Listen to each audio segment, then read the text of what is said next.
하루간 경제 뉴스를 종합하는 시간 경제온입니다. 중국 전기차의 글로벌 시장 확장세가 예사롭지 않은데요.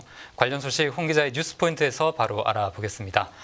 홍 기자, 우리나라에서도 이제 중국 전기차가 치고 올라오는 그런 모습이네요. 맞습니다. 과거 내연기관 자동차에서의 약세를 극복하고 중국 전기차와 배터리는 무서운 속도로 성장을 하고 있죠. 이미 글로벌 시장에서 1위 자리를 차지했고요. 우리나라 시장에도 스며들고 있습니다. 지난해 중국이 우리나라의 전기 승용차 수입 순위 2위에 등극했습니다. 중국은 우리나라 국내 승용차 시장에 직접적으로 진출도 안 했는데요. 이미 2위가 된 것이죠. 네.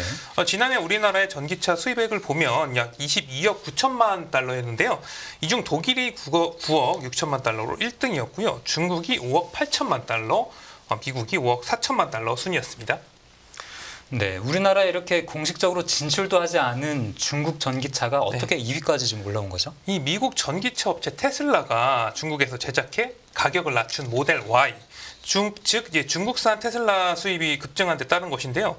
이 모델 Y는 상하이 기가팩토리에서 생산이 되는데 이 테슬라는 리튬 인산철 LFP 배터리를 장착해서 가격을 2천만 원 가량 다운시켜서 가성비를 강화한 중국산 모델 Y 우리나라 판매를 이제 지난해 시작했습니다. 모델 Y는 지난해 9월 출시 후에 4개월 만에 총 13,000여 대가 이제 국내에 등록이 됐는데요. 벤츠 E클래스, BMW 5 시리즈에 이어서 가장 많이 팔린 수입차 모델이 됐습니다. 중국은 우리나라에서 지난해 처음으로 미국을 제치고 수입 전기차 2위를 차지했고요. 중국의 순위를 보면 2021년만 해도 5위에 그쳤는데요. 2022년 3위로 점프한 데 이어서 지난해는 2위로 치고 올라왔죠. 우리나라 같은 경우는 전기차 시장 형성 후에 주로 독일과 미국에서 이제 전기차를 수입을 했는데 최근 중국이 이제 가세를 했잖아요. 전기차 수입 시장은 독일, 중국, 미국 이제 3개국이 나눠 가진 형국이 됐습니다. 중국으로부터 이제 수입이 크게 늘면서 지난해 대중국 이제 전기차 무역 수지는 5억 6,400만 달러 적자를 나타냈어요. 이게 전년 대비 3배 넘게 증가한 것이죠. 네, 이제 중국 브랜드 승용차는 국내 상륙도 안 했는데 중국산 테슬라를 통해서 이제 중국이 우리나라 수입 2위국 자리까지 올랐다라는 맞습니다. 그런 얘기네요. 그런데 올해부터는 이제 공식적으로 중국 전기차가 우리나라에 들어오죠? 네, 중국 최대 전기차 업체인 비아디가 GS 글로벌과 손잡고 소형 전기 해치백과 전기 SUV를 국내 올해 출시할 예정입니다. 비아디는 상업용 차량에서는 이미 포터와 닮은 1톤 전기 트럭을 이제 국내에 선보인 바 있는데요. 이런 추세라면 지금 이제 2위를 하고 있었는데 올해 연간 기준으로 중국이 독일을 제치고 처음으로 우리나라의 전기차 수입 1위국이 될 가능성이 크고요. 비아디의 전기차가 인기를 끌 경우에 이 현대차, 기아차가 주도권을 잡고 있는 국내 전기차 시장 구도에도 변화가 일 것으로 예상이 되고 있어요. 이 시장에서는 중국산 전기차들이 완성도가 뛰어나서 수입 후에는 국내 중저가 전기차 시장에서 선전할 수가 있다면서 중국산 전기차의 시장 점유율은 오르고 의존도도 커질 텐데 철저하게 준비를 해야 된다. 이런 분석도 나오고 있습니다. 또 중국산 전기차는 재활용이 어려운 LFP 배터리를 쓰니까요. 그러면 국내 전기차 보조금 대상에서 빼야 된다. 뭐 이런 방법도 찾아야 된다. 이런 지적도 나오고 있습니다. 네, 중국차의 상륙이 예고가 돼 있는 만큼 앞으로 우리나라 전기차 시장에서도 그 지각 변동이 일 것 같은데요. 그러니까 우리나라에 이제 들어오는 곳이 중국의 비아디라는 그런 업체인데 맞습니다. 이 회사가 글로벌 전기차 순위에서 처음으로 테슬라를 제치고 1위를 차지했네요. 네, 중국 전기차가 중국 내수용이라는 이야기가 상당히 많았었는데요. 이 비아디의 약진으로 글로벌 시장에서도 중국 전기차가 이제 잠식하고 있는 분위기라고 할 수 있겠습니다. 비아디의 작년 4분기 순수 전기차 판매량이 약 52만 대였는데요. 이 비아디의 순수 전기차 판매량이 50만 대를 넘어선 건 이번이 처음이에요. 그리고 테슬라를 비교를 해보면 테슬라 전기차 인도량이 48만 4천 대로 비아디에 뒤졌습니다. 이게 처음이거든요. 글로벌 전기차 1위 자리를 비아디가 공식적으로 차지하게 된 것이죠. 비아디는 이익률에서도 테슬라를 제친 상태인데요. 비아디는 총 이익률이 22% 수준인데 테슬라 총 이익률은 17.9%에 그쳤습니다. 비아디는 작년에 전기차를 포함해 하이브리드, 수소차 등 이제 연간 302만 대의 차를 팔아서 이제 연간 300만 대를 처음으로 넘기기도 했습니다. 네, 중국차의 전기차 약진 소식 전해드렸고요. 다음 소식 이어드립니다. 네, 작년 반도체 매출 인텔이 삼성 제치고 1위를 탈환했다라는 소식인데요. 먼저 작년 반도체 시장을 한번 정리를 해보겠습니다. 작년에 경기 침체에 따른 수요 위축으로 반도체 시장이 역성장, 그러니까 마이너스 성장을 하는 모습을 보였네요. 맞습니다. 반도체 시장이 작년에 최악의 업황 둔화를 보였는데요. 이제 시장 조사업체 가트너에 따르면 작년 전 세계 반도체 매출이 5,330억 달러, 그러니까 우리나라 돈으로 715조 원가량이었는데요. 2022년보다 11%가 줄었습니다. 이 추세를 보면 반도체 매출 증가율이 2021년 26%, 2022년 1%였는데 결국 마이너스가 돼버린 것이죠. 특히 우리나라 반도체 양대 산맥, 삼성전자와 SK 하이닉스가 주로 생산하는 디램, 낸드 플래시 등 메모리 반도체가 사상 최악의 감소세를 보였습니다. 이 전년 대비 37%가 줄었어요. 그런데 비메모리 반도체 매출은 3%가 줄면서 상대적으로 매출 감소세가 좀 덜한 모습을 나타냈습니다. 네, 이 비메모리와 메모리 반도체 상황이 좀 많이 다른 것 같은데 어떤 이유에서 이런 차이가 나왔나요? 네, 작년에 이제 메모리 반도체인 디램, 낸드 이제 3대 수요처라고 할 수 있는 스마트폰, PC, 서버 수요가 예상보다 크게 둔화가 됐고요. 또 재고 과잉 우려도 있었습니다. 반면 이 비메모리 공급 업체 시장 환경은 그나마 나았는데요. 이게 AI 때문입니다. 시장에서는 AI 반도체 수요가 급증했고 전기차를 포함한 자동차, 국방과 항공 우주 산업이 다른 산업을 능가하는 성과를 거두면서 비메모리 반도체가 선방했다고 평가를 했습니다. 네, 국내 업체들이 주로 생산하는 메모리 반도체 분야는 이제 부진을 했고 비메모리 반도체는 반대로 AI 칩 수요 때문에 어느 정도 선방을 했다, 그런 소식인데 네.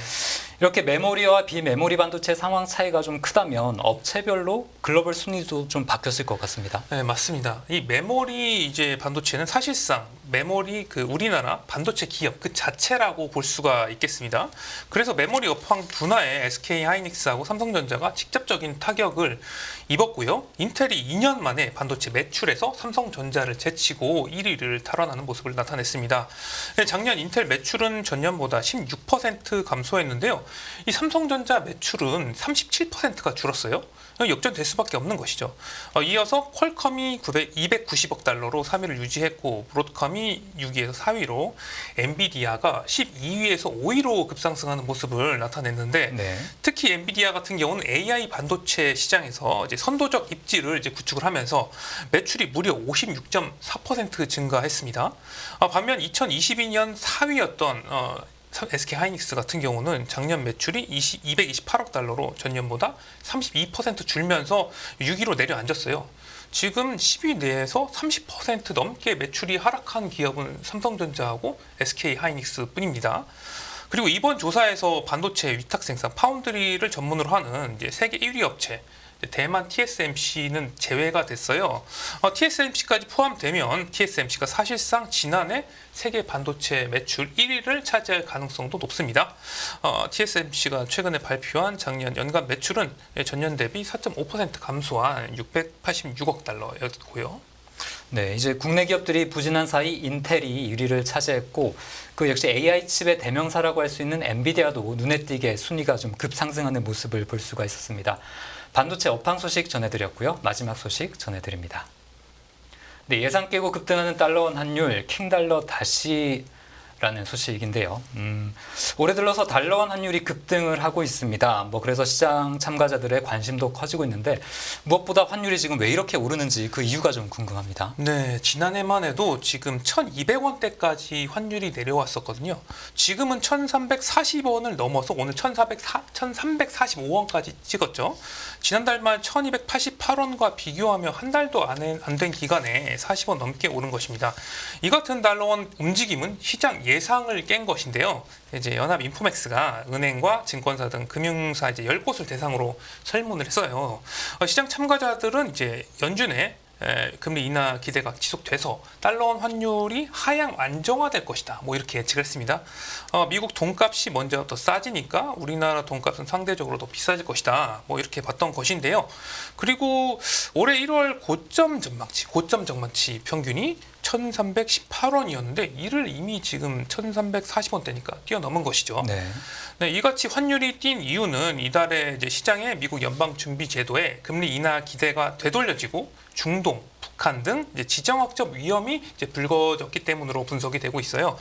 연준 주요 인사들이 조기 인하를 바라는 이제 시장을 실망하게 하는 발언을 이제 좀 최근에 많이 내놨고요. 미국이 예멘 반군을 공습한 데 이어서 이란이 이스라엘 첩보 시설을 이제 파괴하면서 중동의 지정학적 리스크도 상당히 커졌고요. 이 때문에 안전자산인 달러 선호 심리가 또 커졌습니다. 또 북한의 도발로 한반도 긴장이 고조되는 것도 달러원 환율을 높이는 요인으로 또 작용을 하고 있어요. 부동산 PF 우려도 원화 약세 요인이 되고요. 게다가 오늘 코스피 시장도 급락하는 모습을 나타냈지 않았습니까? 외국인이 이 북한의 지정학적 우려 때문에 이탈을 하면서 환율 상승 압박으로도 작용하는 것으로 보입니다. 네, 연준의 금리 인하 기대가 기본적으로 좀 조정을 받는 상황에서 중동과 한반도를 둘러싼 지정학적 위기가 좀 동시에 커졌기 때문으로 그렇게 풀이가 되는데 네. 그렇다면 달러원 환율 지금 이제 어디까지 오를 것으로 좀 예상이 되고 있나요? 일단 시장에서는 이 중동과 북한 등 이 지정학적 이슈가 단기간에 수그러들지는 않을 것이다. 이렇게 예상을 하고 있습니다. 지정학적 리스크가 위험 회피를 자극하고 달러 매수세를 뒷받침할 수 있다. 이렇게 평가를 하고 있긴 하고요. 나 안전자산인 달러를 사고 원화를 팔아서 달러원 상승이 더 나올 수 있다. 이런 것이죠. 또 시장의 금리 인하 기대가 지금은 좀 과도한 만큼 추가로 되돌려질 공간도 좀 있다. 이렇게 분석하기도 했습니다. 일단 이제 달러원 단기 상단은 1,350원 정도 시장에선 예상을 하고 있는데 지금 여기까지는 거의 다 온 분위기기는 하죠. 또 중국의 경기 둔화에 따른 위안화 약세도 달러원 상방 압력으로 작용할 수도 있겠습니다. 하지만 지금 수준까지 달러원 환율이 오르고 상단이 단기 상단이 1,350원이니까 추가로 더 달러 강세가 이어질 가능성이 높지는 않다. 이런 시장 분석도 나오고 있습니다. 최근에 이제 시장의 금리 인하 기대가 일부 축소가 됐음에도 시장이 여전히 올해 큰 폭의 금리 인하를 예상하긴 하고 있거든요. 결국은 금리를 내릴 것이다. 이런 것이죠. 근데 연준의 금리 인하가 언제 얼마나 될지에 대한 이 사람들의 전망이 어느 정도 강하나 약하냐에 따라서 달러원 환율의 향방이 갈릴 것으로 예상이 되고 있습니다. 네, 이 환율이 어디까지 올랐느냐보다는 이 예상을 크게 깨고 변동성이 좀 확대된 부분이 좀 위험하다라고 볼 수 있겠는데 금융시장은 물론이고 산업계에도 중요한 변수인 만큼 환율 흐름도 계속해서 좀 주시를 해야겠습니다. 오늘 뉴스 포인트는 여기까지 하겠습니다. 홍 기자 잘 들었습니다. 감사합니다.